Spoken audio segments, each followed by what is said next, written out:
Back in 2007, I was visiting my father in his double-wide trailer in Vail, North Carolina. The land and the trailer were completely paid off, so my father lived completely debt-free. I was 12 at the time, and normally spent my time wandering around outside on the spacious 20-acre property across the fields and through the trees. On this particular day, I wish I would have taken the time to invite a friend. Having another witness there might have been helpful. I remember that day was bright and warm. Barely a cloud in the sky. I was goofing off out back behind the trailer in my own imaginary world, swinging a stick sword around like I was a knight or pirate or something, and making a load of noise. My dad's pit bull China was leashed to a runner line that allowed her to run all over the backyard, but on that day she was lying down underneath the back porch in the shade. I remember I was darting from tree to tree and knocking my stick against the tree bark, when I was distracted by my neighbor's dog suddenly going apeshit. I wandered back towards my dad's trailer and peered across the dirt road up the winding driveway to see the German Shepherd leaping around and barking from behind its fence. I had heard that dog bark plenty of times before, but there was something different about this time. The dog wasn't just barking as if announcing its presence to scare off a squirrel or something. It was practically roaring a deranged challenge and trying to leap over the chain-link fence to get at something. I glanced back at China, but even though she had stood up and wandered out from behind the porch, she wasn't barking. She just stared out across the tree line to my left. I turned around and looked through the trees, expecting to see a coyote or a bear. In retrospect, I was much more curious than alarmed, but after another moment, I shot right past alarmed, directly to terrified. I noticed the shadow before I saw it, because the shadows cast by all the trees were swaying in the wind, but there was something that held steady. The thing in the trees was built like a linebacker, incredibly broad, and standing out what I would guess to be about 6 or 7 feet tall.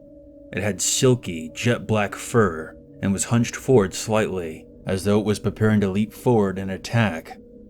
I don't know what possessed me to do it, but I took a step forward to get a better look. That's when I noticed its hand. It flexed its strong, clawed fingers and raised its hand to rest up against the tree it was standing by. It then gave a low, deep growl.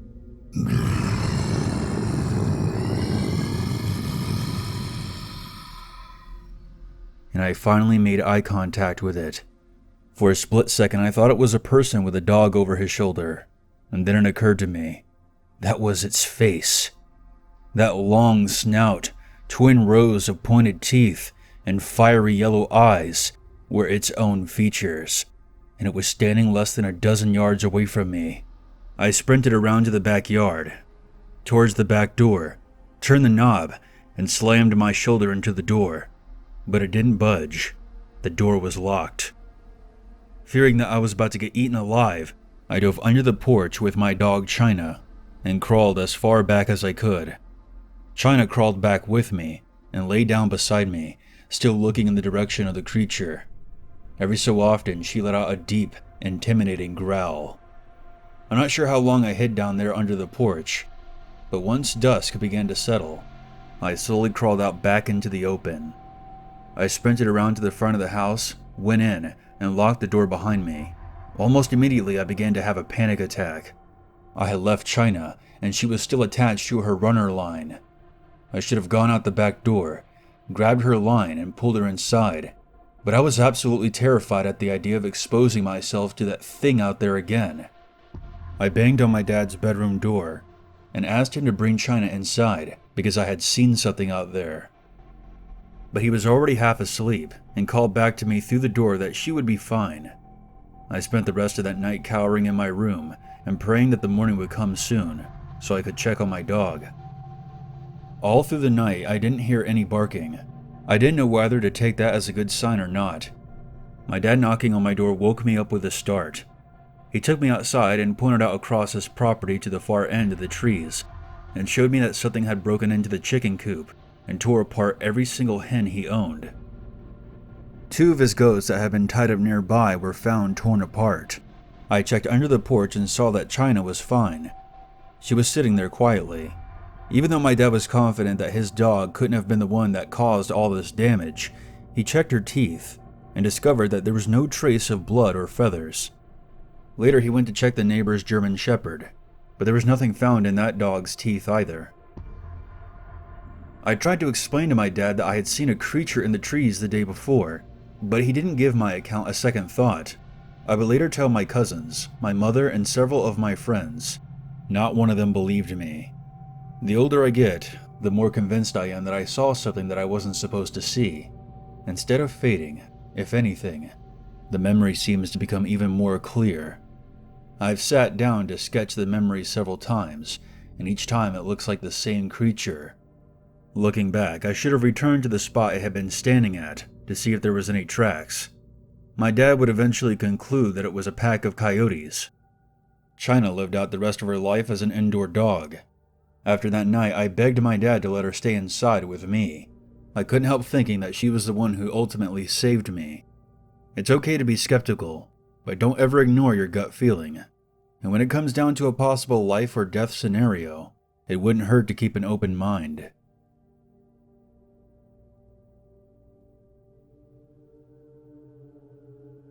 So a few years ago, when that video of the giant spider-like monster climbing up the building in Russia hit the web, most people watched it with curious fascination.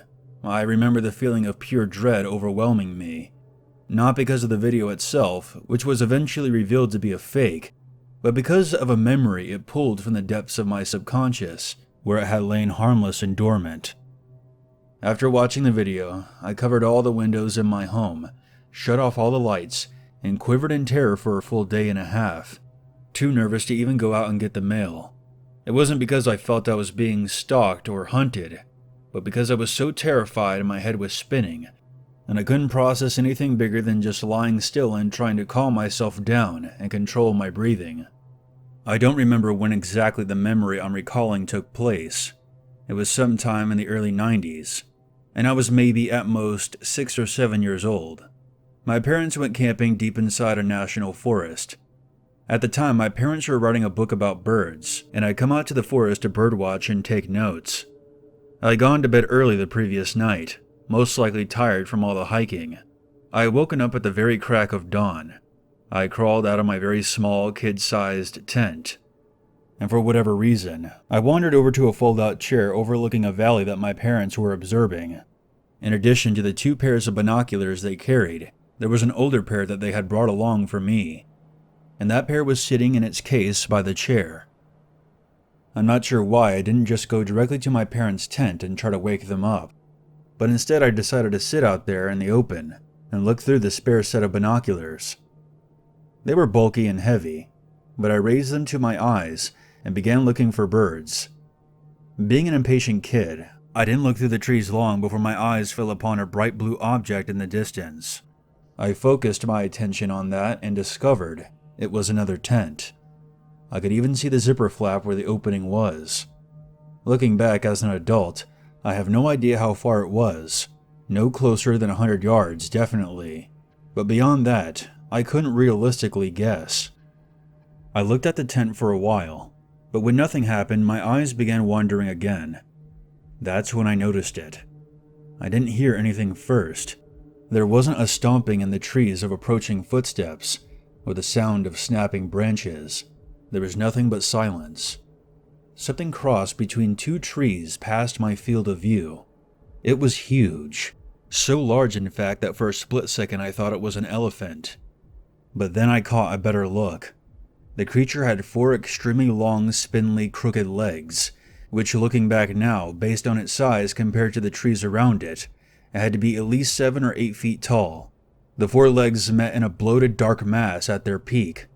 Its body was comically small given how long the legs were, and it had 2 antlers sticking out at one end of the body, which I assumed was the front. I say antlers, but they were more like crooked horns. That's about as much detail as I can clearly remember. I remember standing up off the chair and lowering the binoculars. I saw the creature silently move towards the blue tent. With absolutely no hesitation, it skewered the tent between its 2 front legs, tore it open, and pulled out a figure. I was so shocked at what I was seeing, I didn't even think to raise the binoculars again. I seem to remember the figure had dark skin.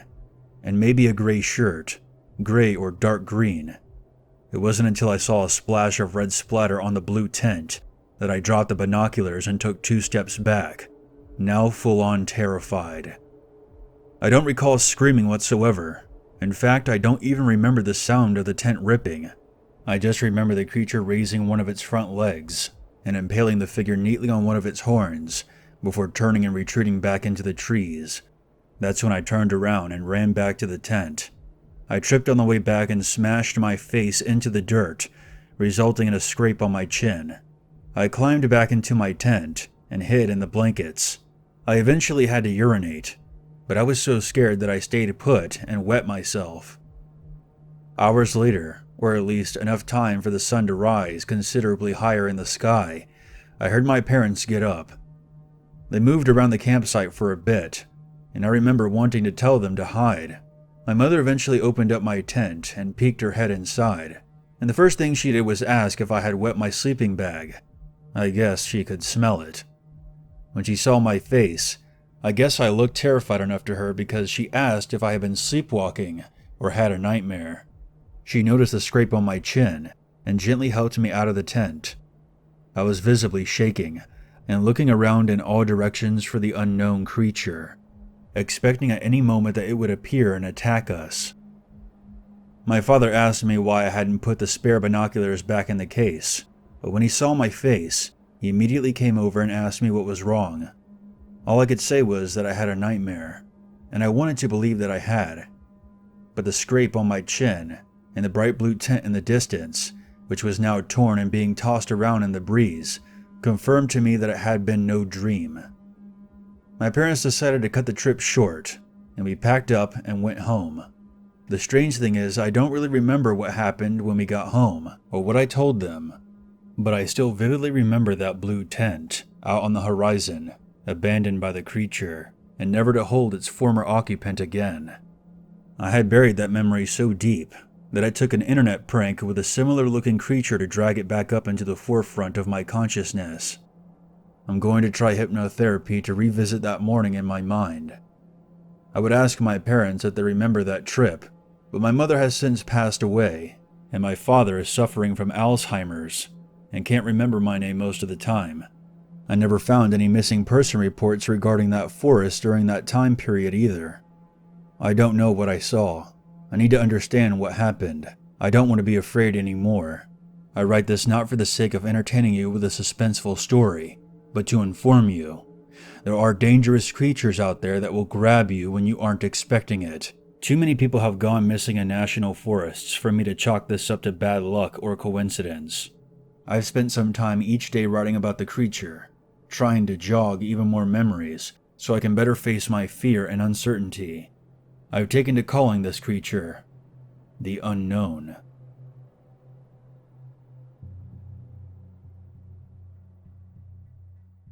I had a friend who once lived on 40 acres of heavy forest in marshland. Once the warmer weather began, we would put together a group of 6 people and go paintballing, playing on teams of 3. In my mind, there is absolutely no better place to paintball because the terrain varied from rocky to wetlands, from steep to smooth, depending on the area we chose to use. It was entirely private property, so there was no chance of running into anyone else or being reported for trespassing.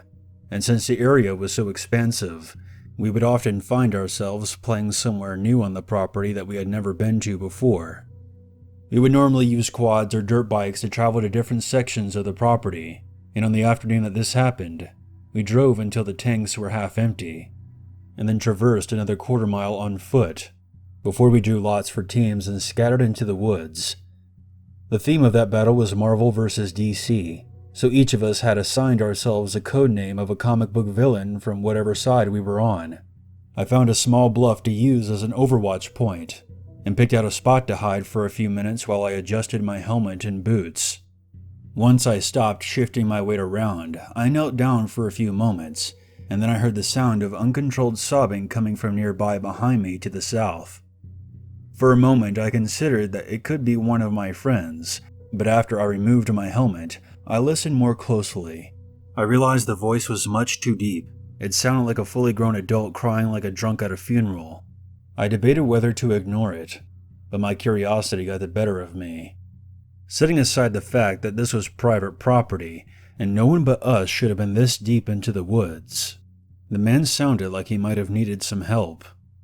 About halfway to the source of the noise, I encountered one of my teammates who had also heard the sobbing and decided to investigate. The two of us moved forward together with our paintball guns up, knowing full well that if we were walking into actual danger, they wouldn't be very useful at all.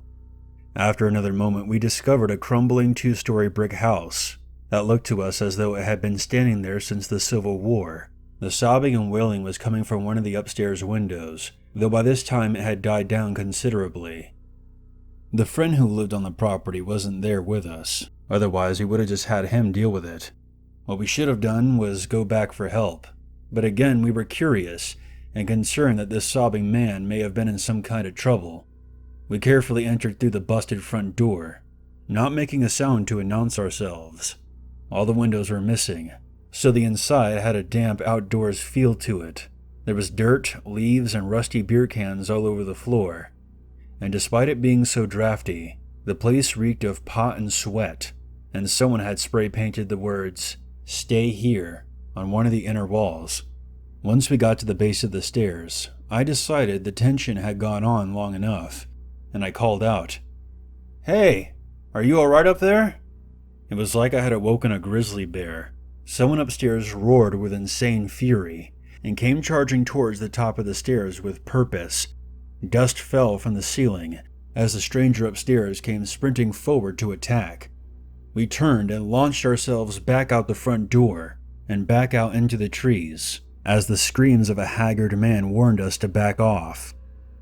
We took position in the trees in case the guy decided to follow us. That way we could open fire at him with paintballs and at least slow him down. But once he got to the front door, he paused, squinting stupidly at the daylight for a moment, before heading back inside. We each only caught a glimpse of him. Imagine the sweatiest, scraggliest beard, attached to an old scarecrow with about 14 layers of solid coats on. We marked our position as best we could, and headed back. When we finally got back to our friends, they reported that they had run into 2 very drunk and furious homeless-looking guys, who had charged at them for a few yards before they were forced to defend themselves by firing off several paintball rounds and driving their attackers away. We booked it back to the bikes, drove back to our friend's house, and called the police. A patrol car showed up there in about 20 minutes, but no one headed out into the woods for close to an hour, until there were enough men gathered to head out and investigate and have air support from a helicopter. It wasn't until after dark that we discovered at least 4 homeless men had been living in that old brick house, and one of them had died in the night, likely from an overdose of some kind.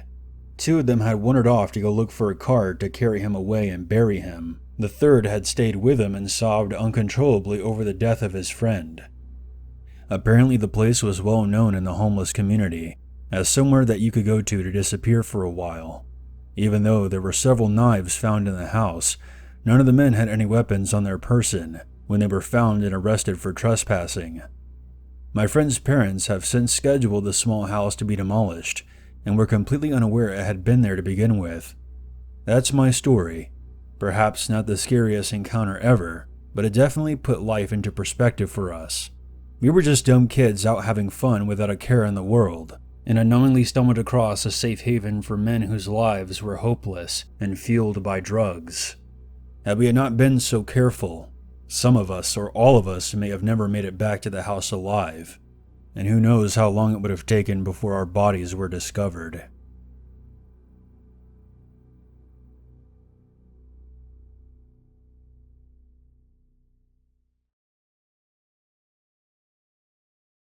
There's always a reason to be afraid.